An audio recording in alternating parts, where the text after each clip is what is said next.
2 मिनिटाचा राग.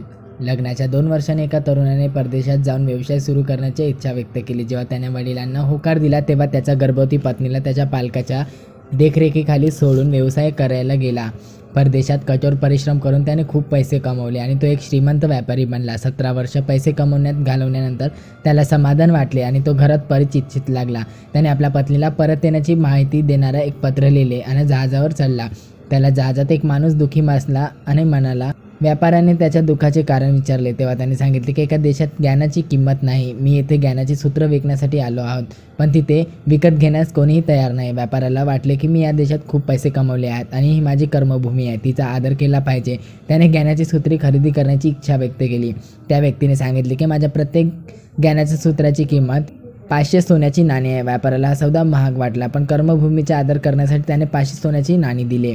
त्या व्यक्तीने ज्ञानाचे पहिले सूत्र दिले की कोणतेही काम करण्यापूर्वी थांबा आणि 2 मिनिटे विचार करा. सेठने ते सूत्र त्याच्या पुस्तकात लिहिले. बरेच दिवस प्रवास केल्यानंतर सेठ रात्री त्याच्या शहरात पोहोचला. त्याला वाटले की इतक्या वर्षांनी घरी परतला तर माझ्या गुपचूप त्या पत्नीला न सांगता तिच्याकडे जाऊन मी तिला आश्चर्यचकित करू.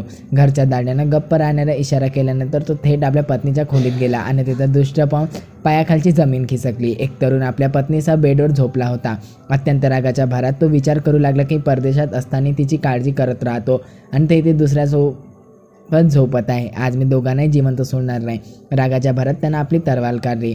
तो हल्ला करणारच होता तेव्हा त्याला 500 सोन्याची नाण्यापासून मिळालेला ज्ञान आठवला. ज्या विचार काही ना काही करण्यापूर्वी 2 मिनिटं करावा लागतो. तो विचार करायला थांबला. जेव्हा त्याने तलवार मागे घेतली तेव्हा ती भांड्यावर आदळली. भांडी पडली आणि पत्नी जागी झाली. नवऱ्याला पाहताच ती आनंदी झाली आणि म्हणाली ती तुझ्याशिवाय आयुष्य एकटे होते. मी आता वर्ष तुझी वाट घालवली.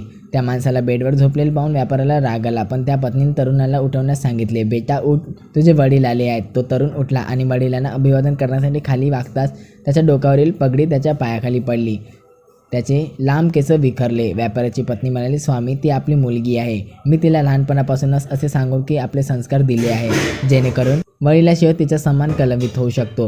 हे ऐकून सेठच्या डोळ्यात पाणी आले आणि लागले. त्याने आपल्या पत्नी मुली सीट मिठी मारली आणि विचार करून लागला की जर त्याने आज ज्ञानाचे सूत्र स्वीकारले नसते तर घाईमुळे ते अनर्थ घडला असता.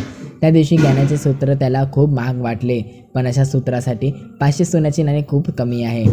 ज्ञान मूल्य आहे. या कथेचा सरा असा आहे की ज्या गोष्टीला तुम्ही दुःखापासून वाचवू शकतात आणि आयुष्यात आनंदाच्या वर्ष करू शकतात ते म्हणजे 2 मिनिटाचा राग. मित्रांनो, जर तुम्हाला कधी 1% देखील अवकळली असेल तर मी जास्तीत जास्त शेअर करा.